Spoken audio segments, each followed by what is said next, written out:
Qual é a pauta mais importante desse país? Contra diversas expectativas pessimistas que eu, inclusive, tinha a respeito do governo, que o Renan também tinha a respeito do governo, o fato é que o governo petista avança nas suas propostas. Então, ao invés de deixar a reforma tributária para outubro ou novembro, como algumas pessoas especularam, ele consegue emplacar a reforma já. O Arthur Lira deu uma declaração recente dizendo que é prioridade máxima fazer a reforma tributária o mais rápido possível. Não só isso, o governo parece estar conseguindo amplo apoio para essa reforma. Ele está se articulando bem nos bastidores e a reforma possui alguns pontos aí que merecem serem comentados, e nós vamos comentar, inclusive porque o Batista é estudante, salvo engano, de economia, não é isso, Batista? Gestão pública. Pois bem, o que é que nós temos na reforma tributária? A gente tem uma reforma tributária que obedece àquele modelo que foi do Bernard Api e que consiste, entre outras coisas, na tentativa de simplificar o sistema tributário brasileiro. O sistema tributário brasileiro é um dos mais caóticos e complexos do mundo. A gente tem inúmeros tributos. Legislação tributária no Brasil é extremamente complicada, todo mundo sabe disso. E isso gera uma série de problemas.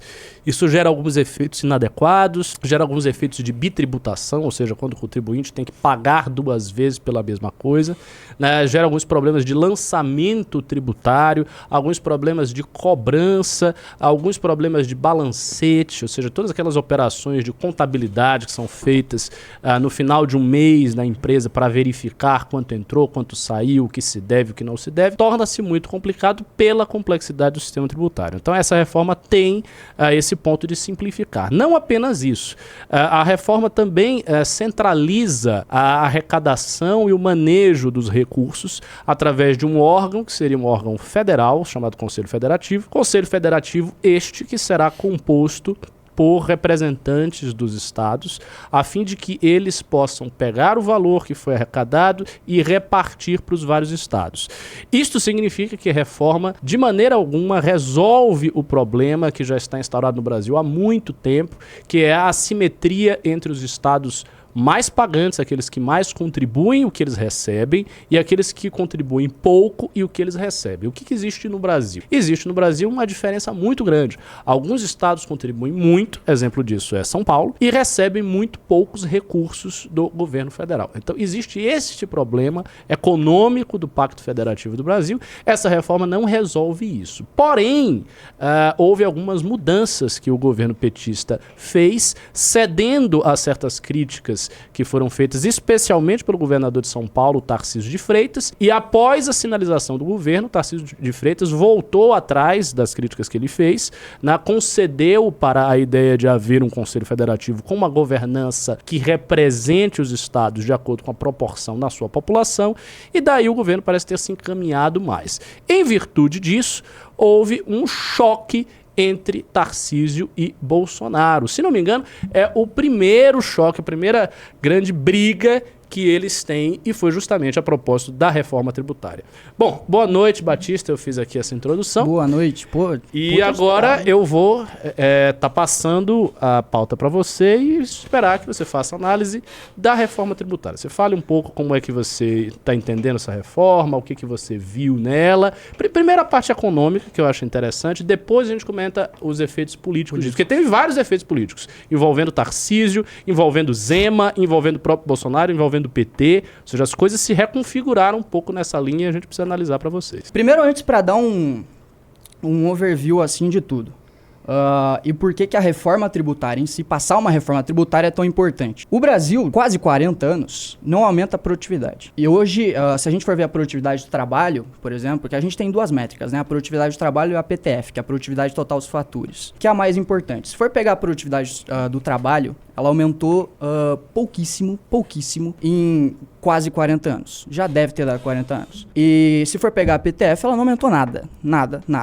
Um dos maiores componentes dessa produtividade que não aumenta em todo esse tempo é justamente o nosso sistema tributário, que é um dos sistemas mais complexos do mundo, se não o sistema tributário mais complexo do mundo. Se a gente for pegar, por exemplo, o código do ICMS só do estado de Minas Gerais, tem mais de 1000 páginas. Tem mais de 1000 páginas o código do ICMS? Só do ICMS. Só do ICMS. Nossa. Do PiscoFins, a mesma coisa. Então, assim, é um sistema ridículo por dois motivos. O primeiro é que você tem um imposto cumulativo.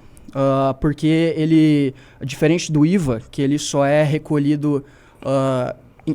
o IVA é o seguinte, né, que é o que está sendo tratado na reforma do API. Ele é um imposto que ele é recolhido em todas as etapas da produção sobre o valor adicionado. Né? Então você tem ali a matéria-prima, né?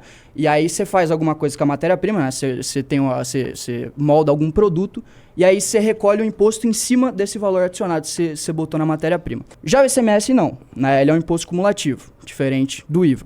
Outra questão é que o ICMS ele é recolhido na origem, ou seja, no estado produtor. E isso causa diversas distorções produtivas ao redor do país. Por quê? Porque os estados eles começam a entrar no que a gente chama de guerra fiscal, que é você dá diversos subsídios fiscais através do ICMS para chamar a empresa para ir para lá, as famosas políticas industriais que no Brasil não passa de dar dinheiro para amiguinho, aí as empresas acabam indo para lugares que não seriam a melhor escolha do ponto de vista da eficiência alocativa de recursos, né? De alocar um recurso em algum lugar. Agora, o IVA, ele vai ser recolhido no destino. Qual é a diferença? É que no destino, você vai estar cobrando, você vai estar recolhendo no lugar onde o consumo do serviço ou da mercadoria está sendo consumido. E não onde está sendo produzido. Então, as empresas não vão ir para algum estado, por exemplo, sei lá para o Amazonas, só para produzir alguma coisa. Entendeu? Aí agora, porque as isenções fiscais empurravam essas empresas para os lugares onde havia isenção fiscal, ela ia lá produzir. Exatamente. Aí tinha a logística de distribuir num outro lugar que não tinha nada a ver. Exatamente. Aí causa diversas distorções produtivas. Entendi. Então, assim, essa reforma resolve essas duas questões. Agora, quais são os dois principais problemas que a reforma tinha? É justamente o Conselho Federativo e o Fundo de Desenvolvimento Regional. O Conselho Federativo por quê? Porque ele ia ter um poder acima dos governadores para decidir sobre o tributo do próprio Estado. E o Fundo de Desenvolvimento Regional, que provavelmente os estados do Norte e Nordeste iam receber proporcionalmente mais do que eles deveriam, e os do Sul e Sudeste e Centro-Oeste iriam receber menos do que deveriam. Agora, isso inclusive eram as duas maiores críticas do Felipe Salto, que é um grande economista aí do Brasil, principalmente quando se trata de orçamento público, foi secretário executivo foi secretário da Fazenda na última gestão. Agora, essas questões foram praticamente resolvidas. O Conselho Federativo não vai ter mais ninguém da União, vai ser 27 membros, um de cada estado mais um do Distrito Federal. E o Fundo de Desenvolvimento Regional, né, a quantia que vai ser e quanto que vai ir para os estados não vai ser definido pela reforma. Vai ser... não vai ser definido? Não, isso vai ser definido pelo Conselho? Não, por lei complementar. Porque não cabe a reforma. A mesma coisa a alíquota, né? Tem muita gente falando, o imposto vai subir. Não vai subir. Quer dizer, a princípio não. Porque isso não é decidido por emenda constitucional, é decidido por lei complementar. Então vai ser decidido lá na frente.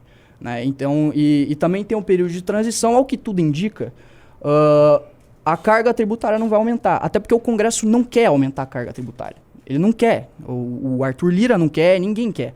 Inclusive, o governo agora, com esse novo marco fiscal, ele vai ter que aumentar coisa de tipo 2 pontos percentuais do PIB para dar conta de todas as novas despesas. E provavelmente não vai conseguir, porque o Congresso não vai querer passar. A última vez que tentaram aumentar muito a carga tributária foi em 2007, lá com a CPMF. Não quiseram. Porque esse modelo de financiamento do Brasil, o Congresso barra agora, ele não quer mais. Porque causa muita rejeição da classe política e etc. Então, assim, provavelmente a carga tributária vai continuar o mesmo. E as duas questões que eram as principais, uma foi resolvida, que é a do Conselho Federativo, e a outra provavelmente vai ser resolvida em lei complementar. Então, a minha opinião é que essa reforma vai botar a gente num rumo muito melhor do que a gente está hoje. Claro, não é a melhor reforma do mundo, a PEC 45 lá do ano passado era muito melhor, mas é o que a gente tem e eu acho que é uma situação muito melhor do que a gente tem hoje. Inscreva-se. Se não bater essa meta de inscritos, eu vou ter que renunciar ao mandato, que eu assinei um contrato aqui, então eu preciso que vocês se inscrevam aí e a gente bata a meta de inscritos, tá bom? Mas tudo bem também, se vocês quiserem que eu renuncie, depois dá uma olhada lá quem é meu suplente. Um abraço.